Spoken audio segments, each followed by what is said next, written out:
13,600여 개의 크고 작은 섬으로 이루어진 나라 인도네시아. 발리, 빈탄, 롬복. 이름만 들어도 설레는 아름다운 섬들이 전 세계 관광객의 사랑을 받고 있습니다.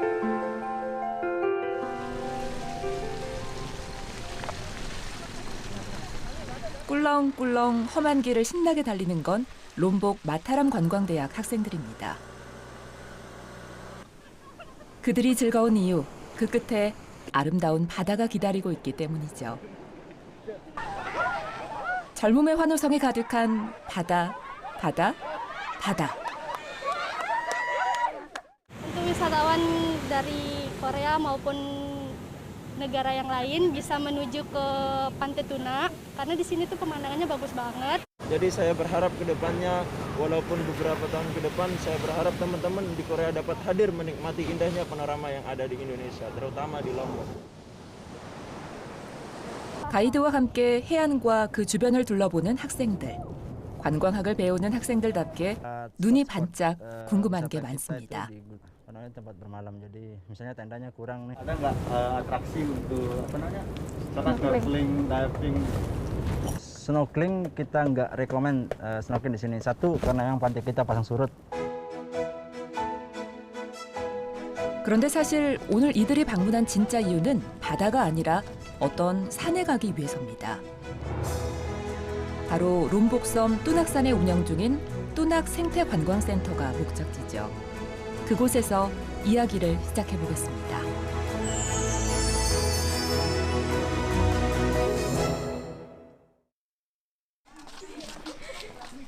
롬복섬 남쪽에 위치한 뚜낙 생태관광센터는 그 이름에 걸맞게 방문객을 대상으로 가는 숲 체험과 생태 교육이 준비되어 있습니다. 직접 먹이를 줄 수 있는 사슴 체험장도 있고 나비 생태학습장도 인기가 많습니다. 또 거북이를 키워 방사가는 등 다양한 생태 활동이 이루어집니다. Makan Besti, makan yang banyak ya.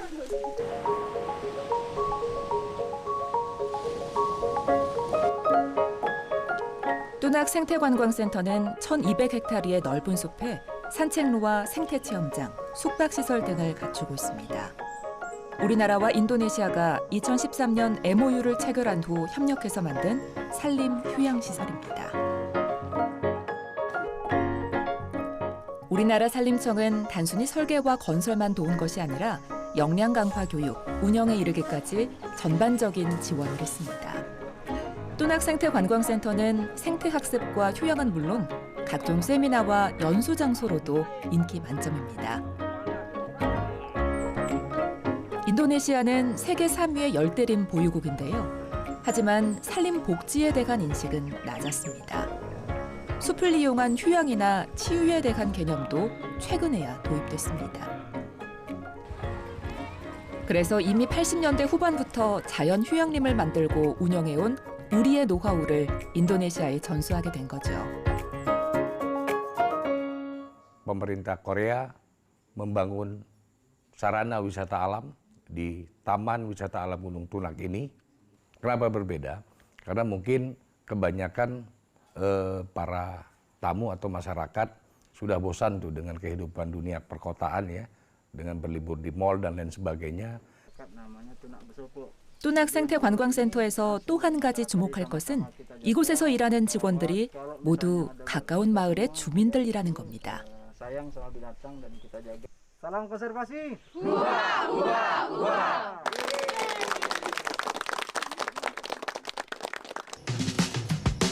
센터의 매니저부터 체험 활동을 위한 차량과 오토바이의 기사, 요리사, 청소원 등이 모두 이곳 주민들입니다. 마을 숲을 지키면서 일자리도 얻은 셈입니다. 객실 담당 랄루 함단 씨도 음식을 준비하는 누르 히다야트 씨도 이곳에서 일한 지 2, 3년씩 됐다네요. Senang karena banyak teman bisa menguasai berbagai macam menu yang belum kita pelajari. Ada bumbu rajang, gurita, kari prawn, kari crab, banyak Pak.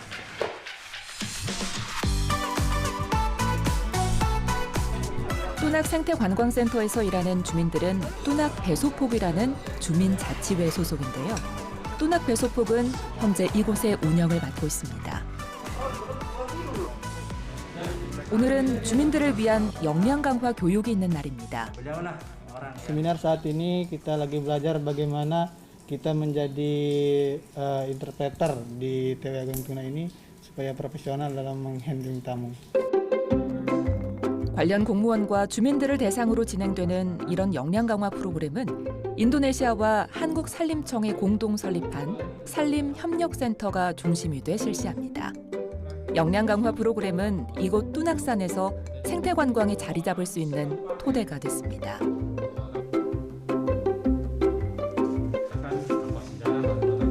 특히 주민 참여형 사업으로 지역 경제도 보탬이 되기 때문에 반응이 좋습니다. 이런 양국의 협력은 산림 휴양뿐 아니라 산림 복원과 산불 대책 등 다양한 분야에서 폭넓게 진행되고 있습니다. Saya berharap tentunya kerjasama antara pemerintah Indonesia dengan Korea, terutama kami yang ada di TWA Gunung Tunak ini dengan KPSC masih terus dapat berjalan karena banyak hal yang memang harus kita bangun bersama. 사슴에게 먹이를 준 학생들이 마당 한쪽에 나무를 심습니다.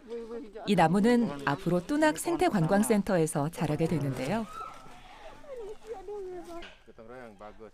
오늘 심은 이 나무 한 그루도 지구를 살리는데 보탬이 되겠죠. Siapapun yang berkunjung ke Tunak besok, dia dapat rindangnya. Nanti kalian bilang itu pohon saya yang tanam. Pelan-pelan. 지금은 이렇게 우리의 산림 경영 노하우를 해외에 전수해주고 있지만 그리 오래되지 않은 과거, 우리에게도 슬픈 역사가 있습니다. 소나무 약 2만 7천여 본이 우거진 남산의 소나무림. 겨울에도 푸르름을 뽐내며 아무리 척박한 환경에서도 꿋꿋이 자라나는 소나무는 역경과 고난에 굴하지 않는 우리 민족의 기상을 떠올리게 합니다. 그래서 소나무는 한국인이 가장 사랑하는 나무로 꼽히곤 하죠. 조선 건국 때부터 태조가 남산을 한양의 4대 산으로 정해 국가 차원에서 관리했다고 하는데요. 조선왕조실록에도 남산에 소나무를 심었다는 기록이 많다고 하니 애국가에도 나올 만하죠. 하지만 우리 국토는 아픈 고난의 역사를 간직하고 있습니다. 하지만 일제강점기 가해 우리 국토와 산림은 무차별하게 훼손됐습니다. 이후 한국전쟁까지 거치면서 푸르렀던 남산 소나무 숲과 한반도의 산하는 벌거숭이가 됐습니다. 사막 같은 황폐지였습니다. 1967년 산림청의 발족과 함께 국가 차원에서 조림 계획이 수립됐고 푸른 강산을 되살리려는 노력이 범국민적으로 일어났습니다. 삶의 터전을 잃어버려야 했던 민족. 우리에게 푸른 산은 민족의 회복을 의미했습니다. 나무 심기 운동은 곧 우리의 자산을 되찾겠다는 의지였습니다. 그리고 불과 한 세대 만에 우리는 다시 푸르고 아름다운 숲을 가지게 됐습니다.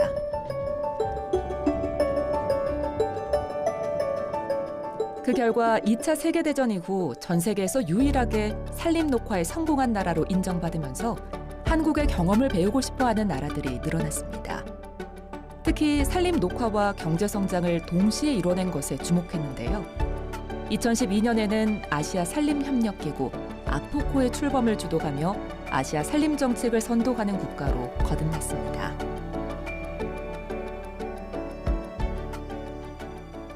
I think that the Korean forestry is so passionate. It reminds me a lot of Israel also, where we also had a problem where our forests were destroyed. And the fact that Korea is rebuilding its forests and devoting so much effort to it is something very inspiring and incredible.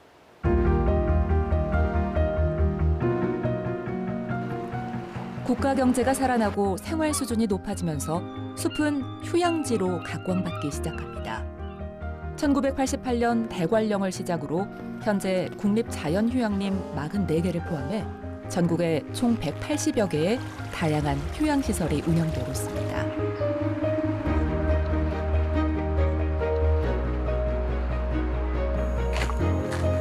무더위를 피하고 휴가를 즐기고 각종 액티비티와 체험이 가득한 공간. 언제든 누구든 휴식을 취하고 여가를 보낼 수 있습니다. 숲이 가까이 있기 때문입니다. 우리나라는 숲과 함께 자라고 숲에서 배우고 놀고 일도 가는 생애주기별 산림복지를 추구합니다. 숲에서 정신적, 육체적인 건강도 챙깁니다. 더 나아가 산림으로 환경 문제 해법을 찾기도 합니다.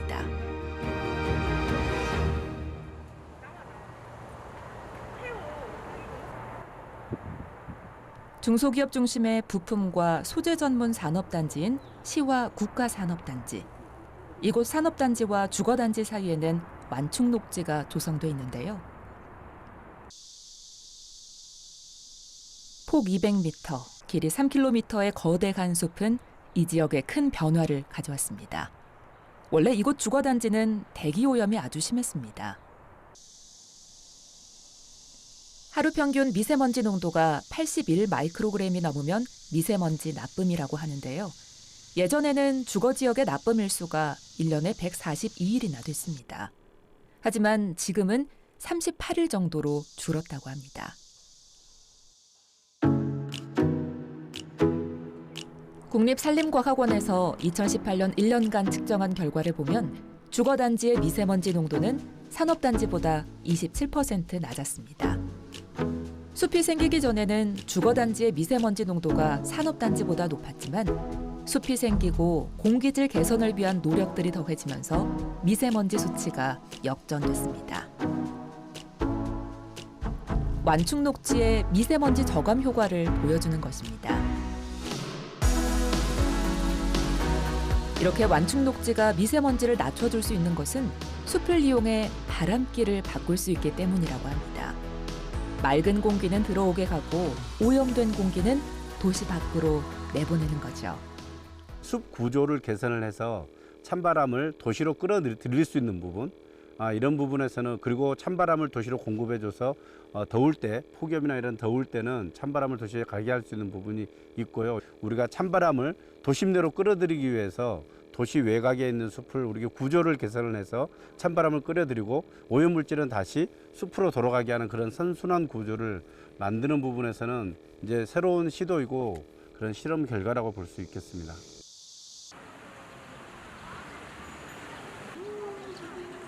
도심 가까이 100만 평이 넘게 우거진 숲, 철 따라 아름다운 꽃길이 펼쳐지는 울산 대공원. 울산을 대표하는 휴식 공간 중의 하나로 사랑받는 곳입니다. 지금의 모습을 보면 상상하기 어렵지만 과거 울산은 공해도시라는 악명을 가지고 있었습니다. 울산의 태화강도 90년대 말까지 죽음의 강으로 불렸죠.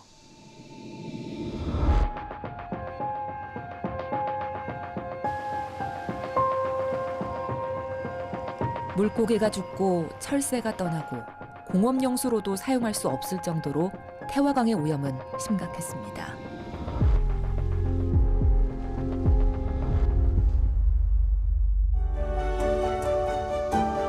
아주 오랜 노력 끝에 되찾은 강에는 은어와 연어가 돌아왔습니다.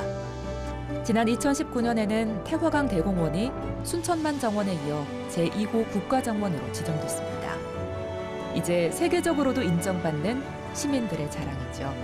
공해도시에서 친환경 도시로 대변신에 성공한 겁니다. 울산의 허파로 불리는 심리대숲은 이런 태화강의 변신을 대변하는 곳이죠.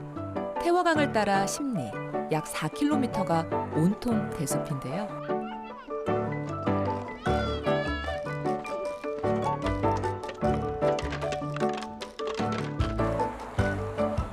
사철 푸른 거대한 대나무 숲은 고려시대의 기록에도 등장하는데요. 강과 숲이 살아난 후에는 해마다 10만 마리가 넘는 까마귀가 찾아오는 생태 관광지가 됐습니다. 까마귀뿐 아니라 백로와 외가리, 청둥오리 등 천연기념물을 포함한 여러 새와 동물들의 서식지기도 하죠. 공기가 와닿는다 이런 거보다 그냥 울산의 대공원이라든지 태화강 대공원이라든지 공원들이 좀 많이 생기다 보니까 그쪽으로 가면 그래도 공기가 좋다라고 많이 생각하는 것 같아요. 진짜 공업도시다, 탁하다, 그리고 이거 무슨 냄새지? 이랬었는데 지금 울산은 특히 여기 공원 부근, 그다음에 이제 울산 대공원 부근 이런 데 가보면은 공기가 정말 좋아졌구나 라는 거를 몸으로 느낄 수 있었습니다.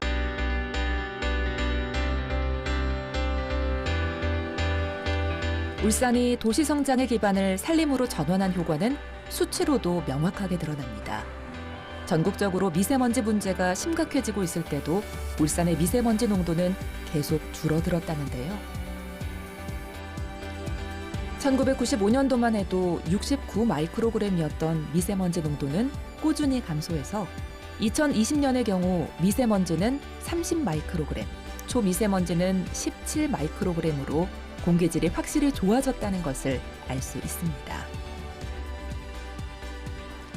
도시숲은 공기를 맑게 해줄 뿐 아니라 열섬 현상을 완화하고 빌딩 숲에 지친 도시인의 마음을 어루만져줍니다. 한 자락 나무 그늘이 온전한 휴식처가 되기도 하는 것입니다. 그래서 전국의 많은 도시들이 산림을 가꾸고 친환경 녹색 도시로의 변화를 모색하고 있습니다.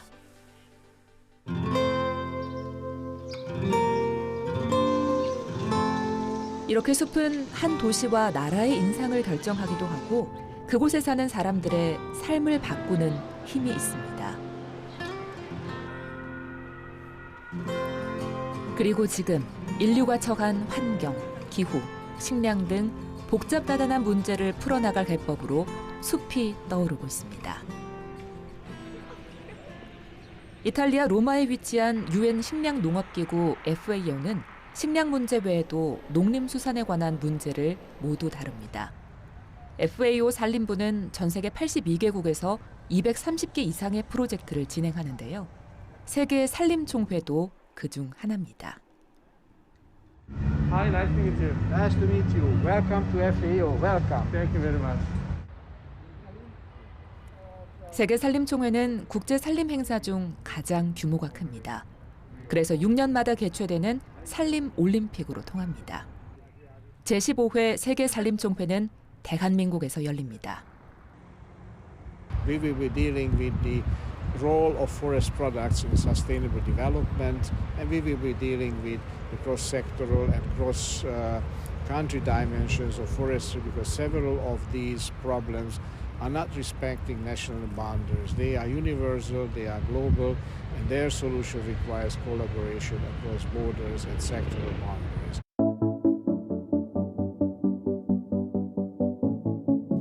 우리나라에서 열리는 세계 산림총회의 주제는 숲과 함께 만드는 푸르고 건강한 미래입니다. 숲을 통해 지속 가능하고 건강한 인류의 미래를 만들어 나가기 위한 중요한 과제들이 6가지 세부 주제로 다뤄집니다. 이번 총회는 특히 팬데믹으로 개최가 한 해 연기되는 등 어려움이 많았는데요. 오랜만에 한데 모여 환경과 산림 문제를 공유하고 해결 방안을 모색할 생각에 기대가 더 큽니다. 이번에 참석할 각국 정부 대표, 국제기구 관계자, 산림 전문가들은 한국의 산림을 어떻게 바라볼까요? 이번 총회는 우리나라의 산림녹화 성공 경험을 국제사회와 공유하고 우리나라가 산림 복원과 보호를 주도하는 산림 선진국으로 자리매김하는 계기가 될 것입니다. 하나, 둘, 셋. 둘, 셋. 50년대 산림 불모지에서 기후위기 시대를 선도할 산림 강국으로 거듭난 대한민국. 세계 산림총회 의장국으로서 더욱 자부심을 느끼게 됩니다. 녹화 사업을 성공적으로 한 대한민국이 자랑스럽습니다. 산림계의 올림픽이라고 불리는 세계 산림총회가 서울에서 성공리에 개최되길 응원합니다. 세계 산림총회 파이팅! 세계 산림총회 미스 코리아!